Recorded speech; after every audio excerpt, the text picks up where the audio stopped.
Muling ipinagdiwang ng pamunuan ng Police Regional Office 3 ang pagsisimula ng Buwan ng Kababaihan na may temang kakayahan ng kababaihan patutunayan dito sa Camp Captain Julian Olivas, City of San Fernando, Pampanga.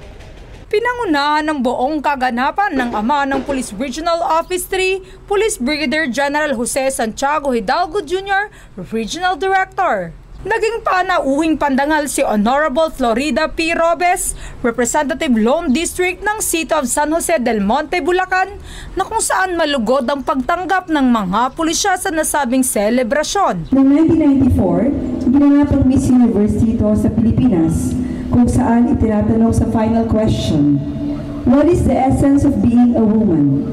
Naiisip niyo po ba yan ngayon sa ating mga kababaihan? Hindi ko makakalimutan ang winning answer ni Sushmita. She said, just being a woman is a gift of God that all is must appreciate. The origin of a child is a mother who is a woman. She knows a man what caring, sharing, loving is all about. That's the essence of being a woman. Gusto ko dagdagan ng sagot na ito, huwag nating kalimutan ang leadership. Kasi sa isang babae, sabi nila, pangbahay ka lang nung araw. Pero ngayon, wala ka nang makikita babaeng nasa bahay.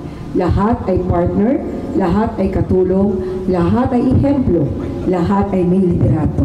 Isang babae. Kaya naman nagsanib puwersa ang mga magigiting nating mga babaeng pulis bilang mga paraders na kung saan kanilang ipinakita ang kakayahan sa larangan ng pagtatanghal. Ginawaran din ng mga kababaihang kapulisan ng Gitnang Luzon na may natatanging ambag at kontribusyon sa paghahatid ng serbisyo sa ating mamamayan. Ito ay bilang pagkakaisa sa pagdiriwang ng National Women's Month Celebration na may temang lipunang patas sa bagong Pilipinas. Kakayahan ng kababaihan patutunayan. Ang PNP din ay progresibong tinatanggal ang diskriminasyon sa mga kababaihan. Tunay nga, ngayon ay dating men in uniform lang, ngayon meron ng women in uniform. Inibigyan dito ng katuparan ng mga pangarap ng madaming kababaihan na magsilbi sa bayan bilang mga pulis.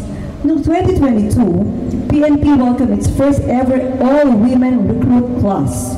Maliban sa selebrasyon ng National Women's Month ay nakiisa din ang PSM-BFI na kung saan nagbigay ng 10 naglalakihang flat screen TV bilang donasyon sa pamunuan ng Police Regional Office 3. Mula dito sa City of San Fernando, Pampanga, ang inyong PNN correspondent, Police Corporal Giselle V. Rivera, alagad ng batas, tagataguyod ng Balitang Pulis.